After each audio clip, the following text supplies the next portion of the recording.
Hi, I'm the Artie Dance from Asian Film Fans, and welcome to this binge review. For this review, it's the Chinese sci-fi horror comedy, Bugs. What's this movie about? A mad scientist hilariously creates a new form of super mantis, and about 1,000 small red and white flesh-eating bugs.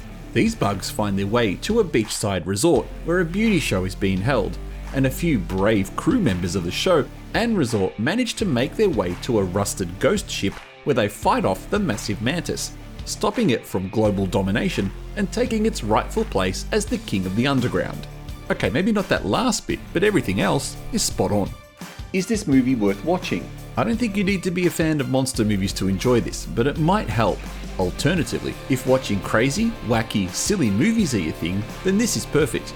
If you're a Wong Kar-wai student and obsessed with Goddard films, then steer way clear of this one. You know what you're getting with the title, and that's it. To be fair to the film, there's a lot of effort put in here.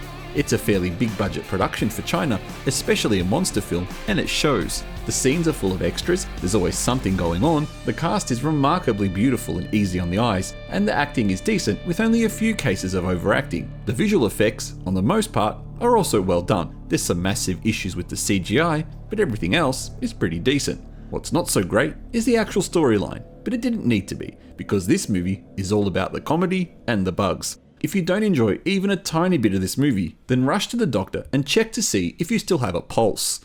My recommendation is your choice. Thank you for watching this binge review.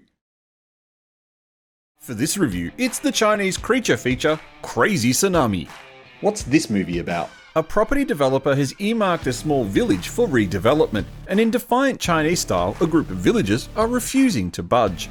In comes Zhang Peng and Gustav, the killer African crocodile that he and another man are transporting. But a rather strong tsunami hits the city, flooding the village and unleashing the hungry Gustav. Now the survivors must get themselves to safety while avoiding a crocodile who's just after a tasty snack or five. Is this movie worth watching? Over the last year or two, China has completely cornered the market on monster and creature feature films. Some of them have been absolute stinkers, but some of them have been quite entertaining, and Crazy Tsunami is definitely on the entertaining side. Inspired by some other entertaining creature features like Crawl and Bait, this movie is a great blend of decent effects, interesting characters, a tight storyline, and lots of action. While not perfect, it doesn't need to be. It just needs to be entertaining, and that it certainly is. This is one of the better crocodile movies from China, joining the likes of mega blockbuster hit $1 Million Crocodile as a creature feature that should be on your must-watch list. This gets a surprising thumbs up. Thank you for watching this binge review. For this review, it's the Chinese snake monster movie Deep Sea Mutant Snake. What's this movie about? Big thanks to our friends at Movies and Mania for the accurate synopsis. A man hunts down an evil corporation after his journalist fiancée dies investigating them. The corporation conducts illegal experiments, the best kind of experiments, in the name of finding a cure for the founder's terminal disease. From a cruise ship to an abandoned island, the survivors, including a journalist, a soldier, a white guy with bleached hair, an old guy with weird hair, a young girl, and a woman wearing a cocktail dress, fight a massive snake whose existence defies all the known rules of nature. Is the movie worth watching? These Chinese snake movies get more and more insane, and if you thought Rising Boas at a girls' school was going to be tough to top, well, you're right. But this movie gets pretty darn close. Over the top doesn't really describe this film. From women wearing the skimpiest of impractical outfits to the brave sacrifices of lives from people who know they're just cannon fodder, this movie aims to entertain and mostly gets there. Problems with the average CGI aside, the movie is rather pacey, giving the filmmaker plenty of opportunity to quickly gloss over plot holes and inconsistencies, such as how the dead scientists on the abandoned island have already turned into skeletons. If you like your acting over the top, your cast members cute, and your ending so unbelievable that you end up exclaiming, "You know what, I'm just going to accept how that ended," then this truly is the film for you to watch on a rainy Sunday morning, which is exactly what I did. Using my patent-pending ghost rating, which stands for great horror or stupid trash, I'm going to award this movie 3 ghosts, because why not? Yeah, sure, it's low budget, makes no sense, and has crappy effects, but you'll get more fun out of this than most of the junk playing in the cinema right now. Now, where's the sequel, Deep Sea Mutant Octopus? Thank you for watching this short review. For this review, it's the Chinese creature feature Escape of Shark, or Escape from the Shark's Mouth, which is more grammatically correct. What's this movie about? Pretty much every Chinese monster movie uses the same template. An earthquake causes a tsunami, which floods a beachside location, putting a group of pretty Chinese boys and girls in danger from a sea creature. In this movie, we have a beach resort that gets flooded, and 9 people trying to escape a hungry shark who stalks them through the narrow halls of the resort's lobby. Is this movie worth watching? Do you like sharks? Do you like these Chinese creature features? Do you like looking at a lot of cleavage? Yes, yes, and yes? Then definitely watch this film. Even if you answered no to some of those questions, still watch this. It's only 70 minutes long. The main guy is actually likable. The right people get eaten by the shark, including a hilarious ending, and the effects are adequate. Sure, if you want to nitpick, you'll find lots of problems, but the movie is so short, just enjoy the ride. Perhaps the biggest issue with the film is that it just ends abruptly, leaving no real conclusion, and a complete lack of character development for everyone other than the main guy. But who cares? This movie is just dumb fun, even if it's almost like every other creature feature out there. And big kudos to the actress playing Lisa, who spends the whole movie in a cocktail dress. This is an entertaining thumbs up. Thank you for watching this binge review. For this review, it's the Chinese creature feature Rat Disaster, or Junk Rat Train. What's this movie about? Thousands and thousands of vicious rats are loose on a train. After they break through the ceiling, they start attacking the passengers of the train until the survivors can decouple the carriages full of them and the dead bodies.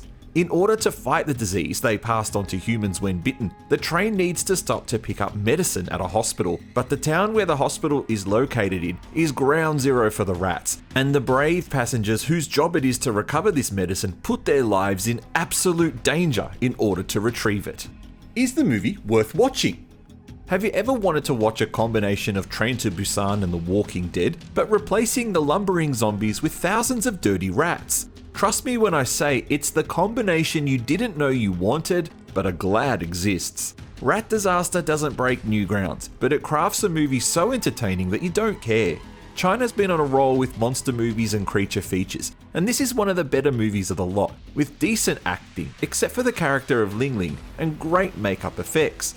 The computer effects aren't as polished as Train to Busan, but definitely would give an average episode of The Walking Dead a run for its money.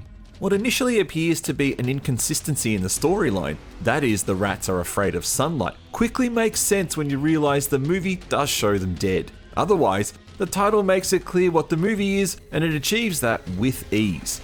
Using my patent-pending ghost rating, which stands for great horror or stupid trash, I'm going to award this movie 3 ghosts. A great mix of effects, an easy-to-follow story, and just the right amount of drama. Although, there was a real missed opportunity to title the movie Rats on a Train. Am I right?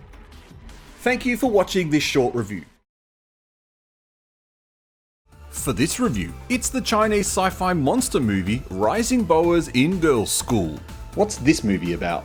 Dangerous snakes, including a massive boa constrictor, escape from a snakeskin factory located right next door to a flight attendant finishing school. Security guard Lu Chao and student Meng Na work together to save the girls of the school from the hundreds of snakes that are eating and attacking them on the day of their graduation ceremony. Is this movie worth watching?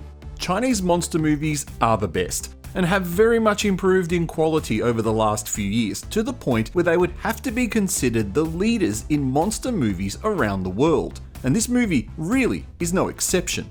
The storyline is ridiculous, but who cares? The producers know what sells, and that is large snakes and gorgeous girls, and they've done exactly that.